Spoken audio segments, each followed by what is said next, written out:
Tapi terlepas dari itu kita lihat cerminannya apakah benar apa enggak sih gitu ya. Next. Nah, ini Bapak Ibu yang saya bilang. Jadwal penting MSCI. Nah, ini boleh dicatat gitu ya. Khususnya buat ini. Nah, tanggal 18 nanti akan saya bahas Global Market Accessibility Review 2026. Gitu ya, sempat tadi di-mention dikit tapi saya coba elaborate lebih lagi. Nah, di tanggal 18 itu yang bikin kita lega adalah kita nggak turun ke frontier market. Kalau misalnya kita turun ke frontier market di pengumuman tanggal 18 yang kita terima itu beritanya tanggal 19 pagi, ini kita masih stay di emerging market. Tapi belum tahu nih bobotnya. Bobotnya kita tahu kapan? Tanggal 23 Juni. Kan kemarin kan kita udah ngeliat nih rebalancing FTSE tanggal 19 Juni yang DSSA ya, tiba-tiba di closingnya sesi 2 terakhir sempat turun 3%, terus dia tiba-tiba naik 8,9% kan. Sama, tapi NCKL turun. Nah, kita lihat FTSE kemarin ternyata nggak terlalu signifikan impact-nya buat IHSG kan penurunannya. Sempat turun, sempat naik, tapi closingnya ya nggak bergerak ya, 0,05% something. Berarti kan sebenarnya ya so-so lah, ya agak sedikit sideways. Nah, tanggal penting berikutnya ini nih, tanggal 23 Juni ini Bapak Ibu. Disinilah kita baru tahu klasifikasi kita, bobot kita berapa. Nah, sama yang paling penting itu adalah status freeze-nya.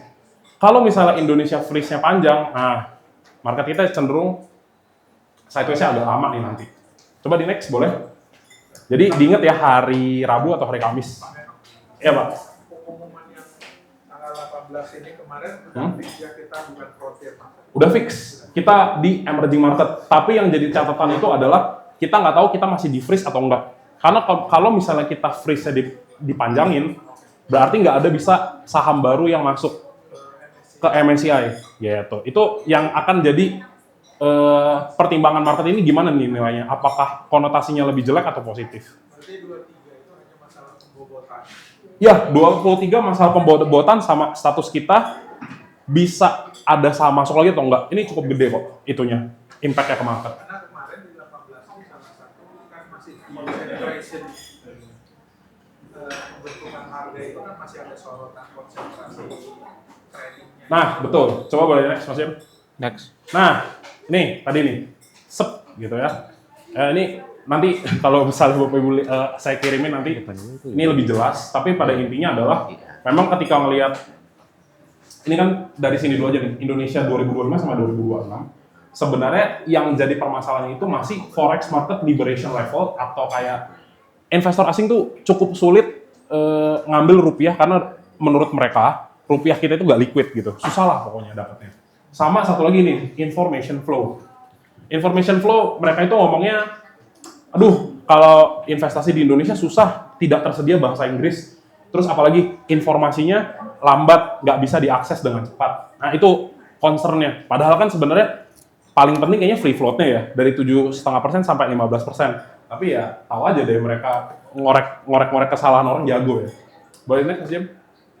Nah, jadi ini nih intinya. Jadi MSCI Global Market Accessibility Review 2026 menunjukkan Indonesia hanya mengalami penurunan pada satu kriteria. Kriterianya apa? Information flow. Ya terkait keterbukaan informasi lah. Nah, dari positif menjadi minus. Nah, tapi bawah-bawahnya lagi tuh, kalau misalnya Bapak Ibu baca reviewnya itu, MSCI masih menyoroti isu transparansi kepemilikan saham dan indikasi coordinated trading itu kayak ini ya, manipulasi harga saham. Kayak misalnya Pak PP ternyata setelah dilihat-lihat free float-nya cuma 5%. Nah, itu yang masih di ini nih, coordinated trading. Sebagai faktor yang mempengaruhi tingkat aksesibilitas pasar Indonesia. Padahal kan sebenarnya udah sampai dibikin kan, jadi free float wajib 15% nih seluruh emiten.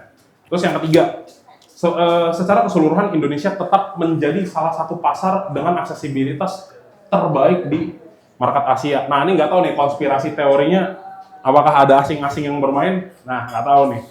Nah dengan selisih yang masih cukup jauh dibandingkan Vietnam yang berstatus frontier market. Jadi kan sempat digoreng juga frontier market. Oh tapi enggak loh. Ternyata market kita udah ngerjain PR-nya. Tapi yang namanya orang sensi sedikit aja salahnya kelihatan aja ya gitu Bapak Ibu. Nah, yang keempat, nih review ini belum membahas status klasifikasi pasar Indonesia maupun pencabutan MSCI Freeze. Jadi masih ada satu lagi nih di minggu depan ya, tanggal 24. Nah, kejelasan mengenai hal tersebut diperkirakan akan disampaikan pada Annual Market Classification Review pada 24 Juni 2026. Ya, ini kena 25 lah, pagi-pagi gitu ya. Jadi, ya bisa nggak tidur juga kita ya nungguin ini ya. Oke, next. Nah, jadi ini suasana agak jelek Bapak Ibu. Jadi nggak apa-apa. Ini sekitar cuma ini aja lah skenario-nya. Jadi sebenarnya kita tuh pengen yang pertama itu kan status emerging market itu dipertahankan. Kalau kita emerging marketnya dipertahankan, investor asing itu bisa masuk. Kalau investor asing itu masuk, domino efeknya banyak. Contohnya apa? Kalau investor asing masuk, maka dia akan beli rupiah, rupiahnya menguat. Udah dah, naik lagi dah market kita gitu kan. Jadi kalau misalnya geopolitiknya acak-acakan, asalkan investor asingnya itu masuk, sebenarnya pasar saham kita tetap akan bisa naik gitu ya. Nah ini tadi yang skenario-nya, beberapa skenario gitu kan. Nah itu sangat positif kalau status emerging dipertahankan sama MSCI Freeze-nya dicabut. Jadi mulai ada lagi tuh harapan dewa bumi masuk ya kan. Yang nyangkut suhu yang nyangkut di 400 Bapak Ibu. Nah, kalau sekarang statusnya adalah emerging marketnya dipertahankan betul. Nah, yang kita harus lihat itu adalah apa? Pembekuannya dipertahankan, namun tone-nya positif terkait keterbukaan informasi dan data kepemilikan. Nah, jadi yang ditunggu sebenarnya di tanggal 24 berarti, itu MSCI kita pengen catatannya adalah, oh iya nih, Indonesia kita masih freeze, tapi Indonesia tuh udah kerjain homework-nya, udah kerjain tugasnya untuk free float-nya dibenerin lah, udah jadi 15% gitu kan. Makanya hukumannya TPIA keluar, brand keluar, DSSA keluar gitu kan. Yang kita lihat konsensus daripada beberapa sekuritas itu cuma 4-5 emiten, ternyata jadi 12 gitu kan.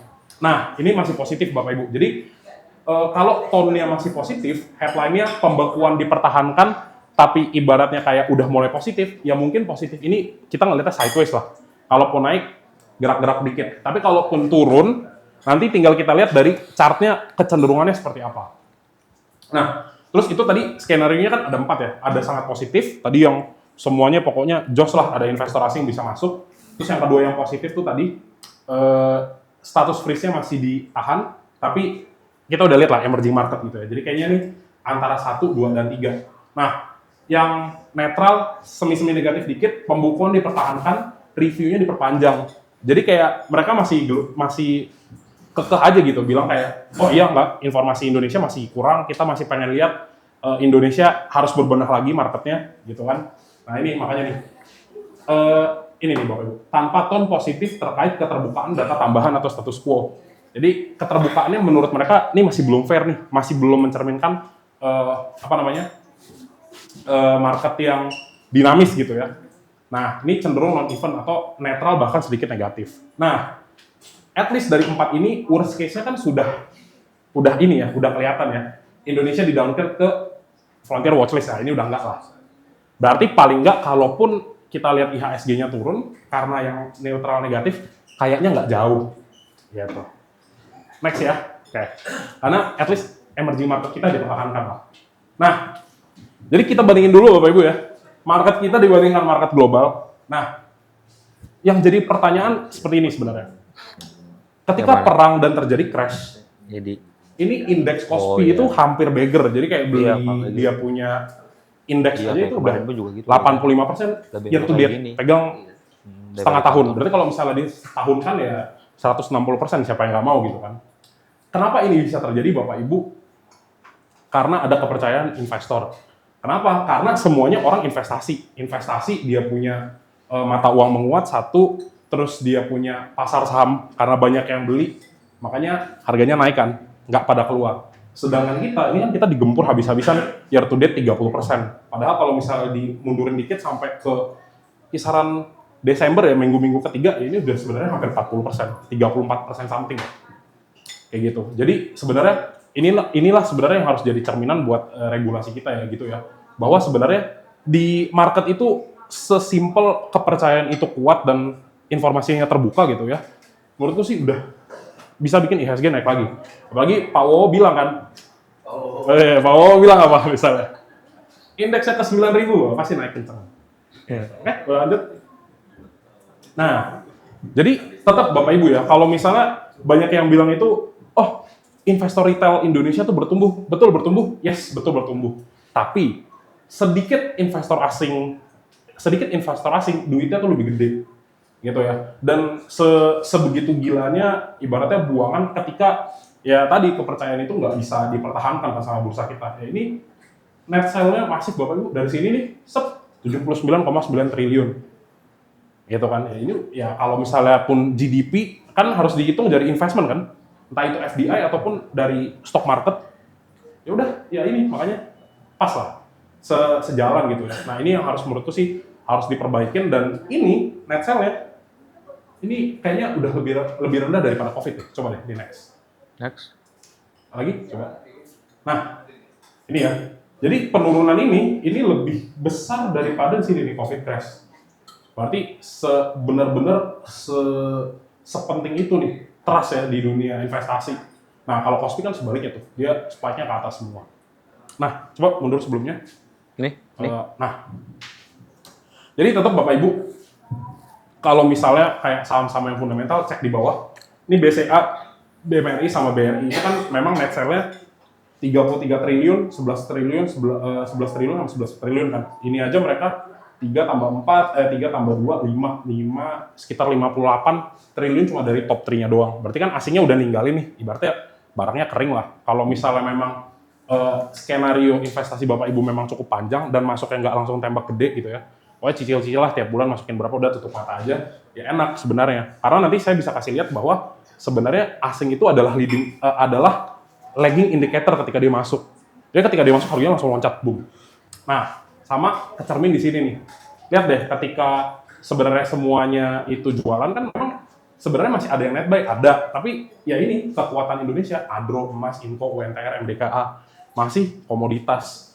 Belum ada tuh yang masalah hilirisasi dia naik gitu kan, atau enggak yang masalah teknologi. Jadi memang salah satu pilihan saham yang menarik kalau misalnya marketnya nggak bagus